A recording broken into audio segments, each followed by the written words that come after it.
Nosotros somos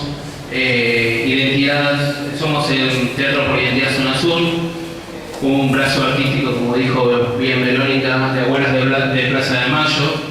Teatro por Identidad nace en 1994 con la obra A Propósito de la Duda, que dirigió un compañero, Daniel Fanego.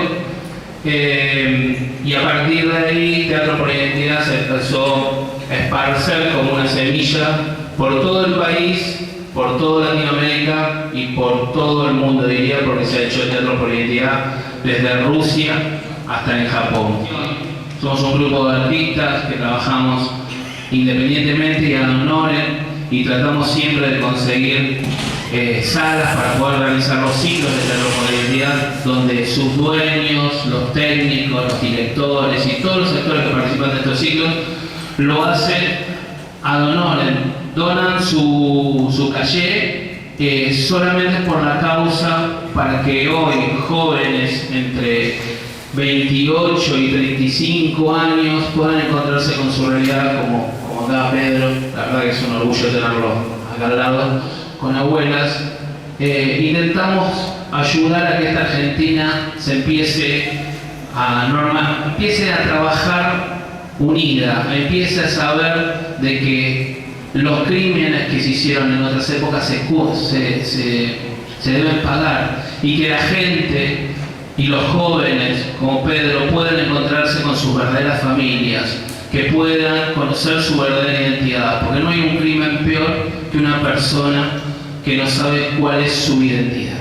Gracias. En la década del 70 hubo un proceso, un golpe de Estado que inició un proceso que se mal llamó de reorganización nacional, pero era coherente, porque quería reorganizar todos los valores de toda la sociedad. Y a los que son más grandes que nosotros, los que estamos en la mesa, les prohibían decir qué pensaban, les prohibían decir qué querían, les prohibían pelear por lo que deseaban. Y el caso de Pedro es un ejemplo dramático de eso. Y él nos va a contar precisamente, no digo los detalles, pero sí la historia. Pedro.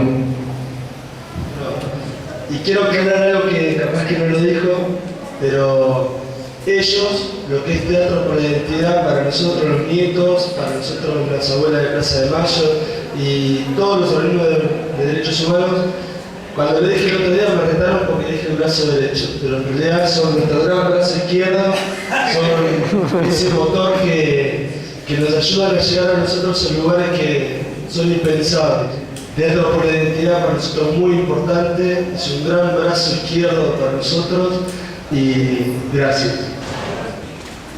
Para mí la historia personalmente arranca en mi cabeza en el año 2004, cuando recién la justicia llega a la puerta de mi casa a golpearme y querer contarme de que yo podía ser un hijo desaparecido.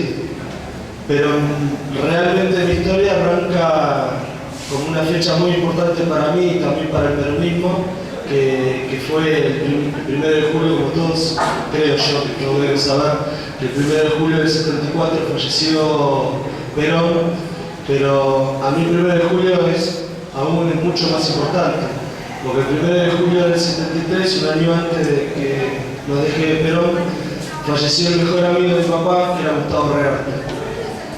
Y el 1 de julio del 77 fue el día que a la mañana de ese día secuestraron a un tío mío, que él era concejal de la provincia de Buenos Aires del partido 3 de febrero. Y a la noche, a la tarde-noche, secuestran a mi viejo y a mi vieja, por ende también a mí, porque mi mamá estaba embarazada 2 meses y medio, de la casa de mis abuelos, también ahí en Casero del partido 3 de febrero.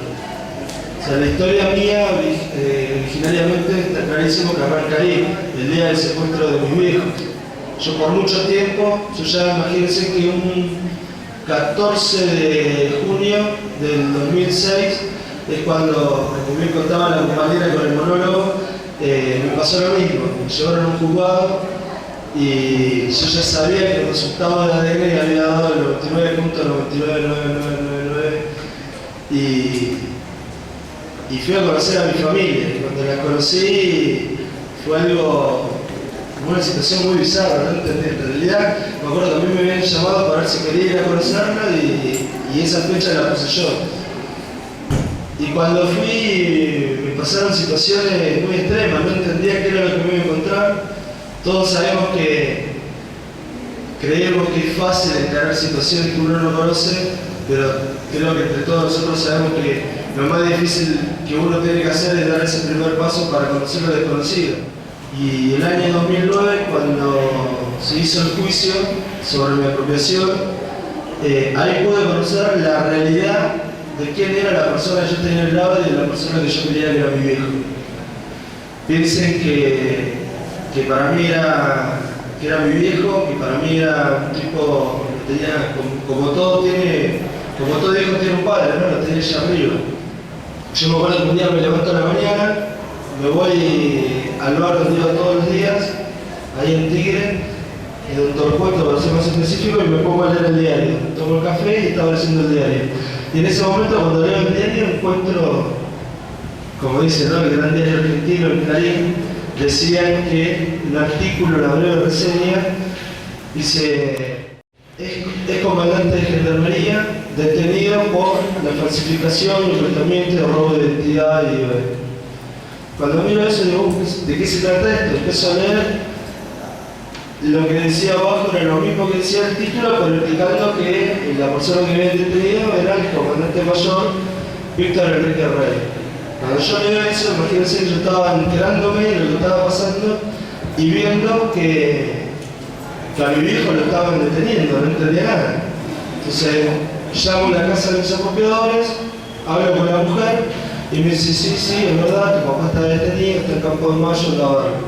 Me fui a verlo en Campo de Mayo y él me agarraba y me explicaba de que lo que le estaba pasando a él era un tema político y yo le creía. Ayer me entero que él había ido a declarar en el juicio nunca más y quedó en libertad, y después me entero que en el año 2002 también había ido a declarar ya sobre su apropiación y vuelve a quedar en libertad. Hasta que en el año 2004 ya lo llaman a declarar y quedó detenido. Creo que todos sabemos lo que es el síndrome de Estocolmo, que es cuando secuestran a una persona y esa persona se termina enamorando y admirando a su captor. Yo siempre digo en todos lados que en la mayoría de los casos de nosotros los nietos terminamos con una similitud muy importante a lo que es el síndrome de Estocolmo. Que la diferencia es que nosotros somos secuestrados, o mejor dicho, somos robados desde muy chiquitos, prácticamente desde que uno nace, o en mi caso desde antes de nacer. Y entonces tenemos una duración tan importante que no es muy complejo generar ese desarraigo y ir a conocer esa verdad. Pero bueno, el tema es ese, yo crecí en esa burbuja. Imagínense que, no me quiero equivocar si fue en el 2008, no, fue a final del 2009, yo me fui de Urga en el año 2004. Antes que pase todo lo que me pasó sobre el tema de mi apropiación, yo ya en el 2004, teniendo 24 años, me agarró la locura de me quiero independizar y me fui a vivir ahí en Tigre de Torcuato. Y a finales del 2009 fue volver a Urga por primera vez a dar una charla.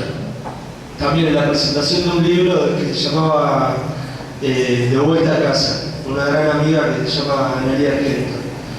Y me acuerdo que cuando estoy dando la charla, termino de dar la charla, se me acercan un par de personas y se me acercó un hombre que era el hijo, ya falleció por desgracia en el año 2010, que era el padre del Negrito Florial.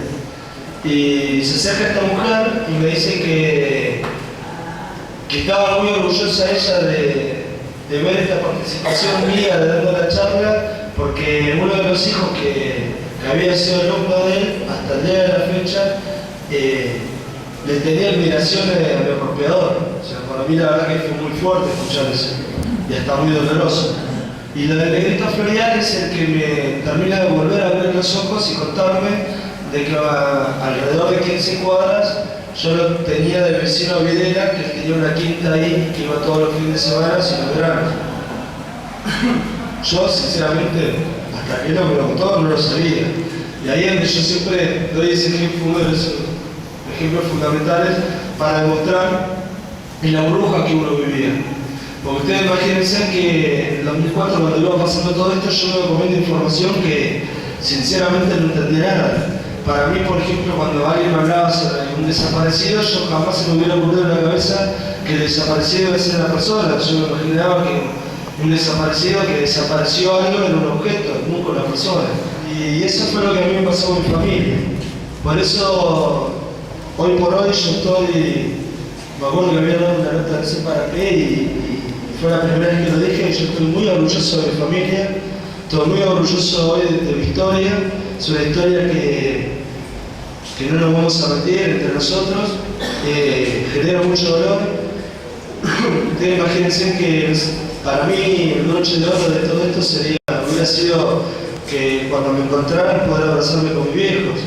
Y cuando a mí me encuentran, lo que uno se entera ahí es otro golpe bajo, otra tristeza, que es enterarse de que tu viejo no está y que nunca lo vas a encontrar. Hay un tema que cuando uno se pone a hablar sobre la identidad, solamente piensa que la identidad es saber el origen de uno, saber cuándo nació, saber quiénes son tus viejos, o sea, todo lo que sea relacionado con la familia. Pero en realidad la identidad abarca muchas más cosas. No solamente abarca conocer el origen de uno, sino conocer el origen realmente de toda la familia. Pero hay algo que es fantástico, que se lleva parte de la identidad, que es el ADN, ¿no? Todos vemos que cuando estamos estudiando, ¿qué nos enseñan de lo que es el ADN? Te dicen que es una cadena de información. Y uno piensa que es una gimnada, que qué información puede haber en el ADN. Y lo busca en la parte biológica, la parte del color del pelo, los ojos y los rasgos físicos. Pero en realidad el ADN es una cadena de información mucho más compleja. Hubo muchos hechos que me marcaron y que me cambiaron. El tema de descubrir mi identidad y encontrarme con mi familia está más que claro que es uno de los puntos de partida para mí que me cambió la personalidad al 100%.